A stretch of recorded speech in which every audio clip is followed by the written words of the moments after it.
Hi there, Bella Moms.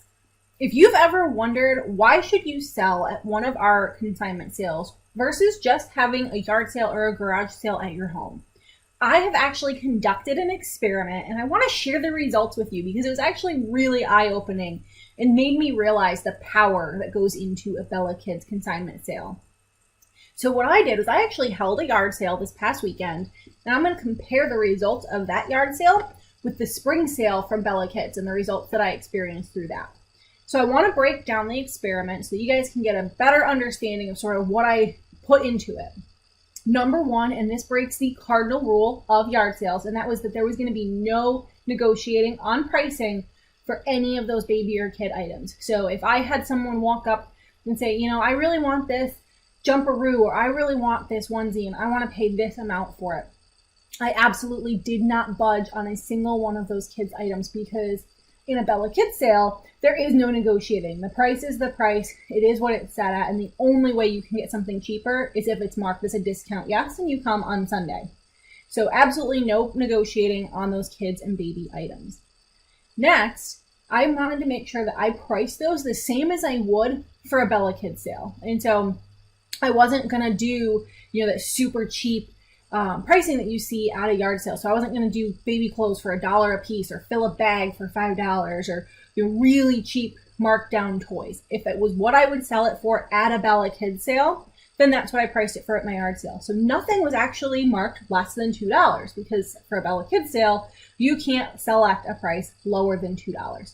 So I kept the pricing consistent. I only tracked results for similar categories of items. So this was a yard sale where I had other categories, other items available. I had housewares, I had dishes, I had adult clothing. But for the purposes of this experiment, I only tracked the results for those baby and kid items. I also negotiated price on some of those other things, but not my baby and kid items. And then lastly, I spent a similar amount of time gathering, preparing, cleaning, and pricing all of the items. So the same amount of time I would have spent tagging all of those items for a Bella Kids sale, the amount of time went into organizing and pricing and getting the price stickers and all of the supplies that I needed for my yard sale. So those two things kind of negated each other. So from a preparation standpoint, the time was about the same between the two sales. So let's look at the results because you want to see how I did, right? All right, so in the Bella Kids spring sale, I had 156 items listed. It was my biggest sale yet. My yard sale was a little bit smaller, but I still had a decent selection. I had 125 baby and kid items, everything from clothes to bottles and shoes and toys, lots of toys, baby gear, equipment. You can actually see some of it behind me. Let's talk about how much I sold. At the last Bella Kids sale, I had 111 items sold. It was about a 71% sell-through rate. It was the highest rate I've ever had. It was a really great sale for me. My yard sale did not do so hot. I only sold 38 items out of that kid and baby selection. And part of that was because I wasn't negotiating on price. And almost every customer who came through asked for a discount or asked for the price to be lowered on a particular item. And if I said no, they didn't buy it. Let's talk about number of customers. I can't even count how many customers come through a Bella Kids sale, but it is in the thousands. If you've ever been there, you've seen that line go all the way down the side wall. There are just so many people coming through that you're really getting the foot traffic. Your items are getting seen by a lot of people, and it's an increased chance that those items are going to get purchased. My yard sale over the course of the Friday, Saturday, and Sunday, we had about 175 customers. Now, I didn't have one of those little clickers, so I don't have an exact count, but it was less than 200 for sure. Total profit. This last Bella Kids sale, those 111 items sold for $388. Now, they actually sold for more, but that was my profit as a consignor. It was $388. And I did the DIY consignment, so my base profit was the 60% mark.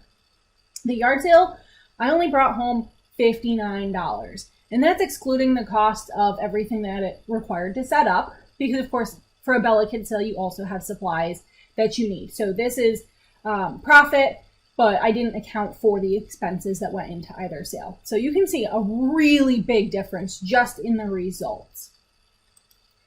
So let's talk about advertising and marketing, because there's a lot of similarities here. So for both Bella Kids and the yard sale, I posted on Facebook Marketplace, I posted on Nextdoor, I shared it to different social media channels like the Buffalo Moms group and a couple of other places.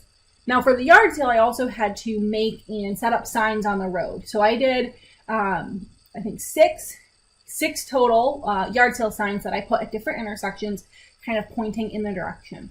And I probably should have done more. I just ran out of time and poster board. Now, what's great about selling at a Bella Kids sale is that's the effort that I put in.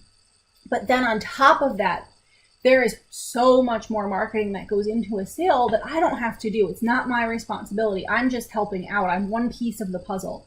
But there are sponsored ads. If you've ever seen them on Facebook, you actually get a sponsored advertisement for Bella Kids. There are email and text listservs for our previous customers, our VIPs, our other consigners. Speaking of other consigners, they're doing the same thing. They're also making those marketplace posts. They're posting in Nextdoor. They're hitting social media. And so it's a much bigger network of people that you're reaching. You've also got, like I said, that Bella Kids dedicated social media. There's their own Instagram and Facebook channels. They're doing a lot of really great social media marketing outside of what their consigners are doing. You've got word of mouth. This is spreading through the community. People are telling their other friends, other moms, expecting moms. You've got a pretty great customer base. You get a lot of repeat customers, so people who come sale after sale, their kids are getting bigger, they're in the next size, but they keep coming back. So you don't have to do much to retain those customers. You don't have to market to them. They're already coming back. And just that word of mouth is so essential. Plus our community partners. We do a really great job with Bella Kids with partnering with different community organizations and groups, and they have their own customer base that they're sharing our information with. So just from a marketing standpoint, you can see how much more you get to access by being part of a Bella Kids sale. And then lastly, let's talk about the time spent working. So this, like I said, excludes that sorting, pricing, and cleaning because those were pretty comparable across the board. But let's talk about physically working. What did I have to do? So for a Bella Kids sale, I actually did pick up 2 volunteer shifts. Now these are optional, but I wanted to get that extra 10% towards my profit base. So I did that 8 hours. I like to do them during drop-offs because I get to see what everybody else is pricing things at. I get to see the selection. I get to meet other consigners. I really like the drop-off experience. It took me about 30 minutes to drop off my own items. So the drop-off experience is designed to go pretty fast. I actually had a lot of clothes, which is what slowed me down. But we have some consigners who are in and out within 15 minutes, depending on how many items you're dropping off and what those items are. Pickup took me a little bit longer, took me about an hour to hunt down all of my items. Now, the pickup experience is going to change based on what you're looking for, where it is, how the store is organized, how much sold for you. And for some folks, that pickup experience is non-existent if you've chosen to donate all of your items at the end of the sale. So in total, all of the time I spent physically working outside of the pricing section was about 9.5 hours. And remember, I got that $388 profit. So it's a pretty good profit for 9 hours worth of work. For the yard sale, completely different story.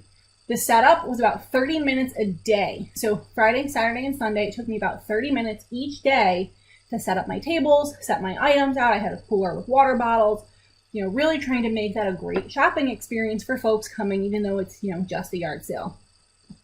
Actually, time spent working Friday, Saturday, and Sunday, the hours that the yard sale ran for, totaled 20 hours.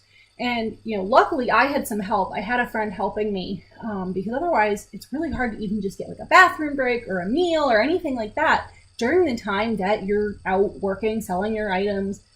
So 20 hours over the course of 3 days. And then cleanup was the reverse of the setup. So that was an additional 30 minutes each day, Friday, Saturday, and Sunday. In total, 23 hours. I spent almost an entire day working, and remember, I only made like $59. So really not much bang for my buck. So definitely, if you are considering holding a yard sale just to offload some of your baby and kid items, I encourage you, I implore you to check out Bella Kids. You are going to put in so much less work for so much more money. And don't forget, we also have our concierge options. So if you really want to decrease that sorting, pricing, cleaning time, you can drop off nice, clean items and not have to worry about sorting or pricing or entering them in the system or any of that. So those concierge options are also available. You're still going to make more than what you would at a yard sale for less than half of the amount of work. So if you're comparing, highly recommend Bella Kids, and we will see you at the next sale.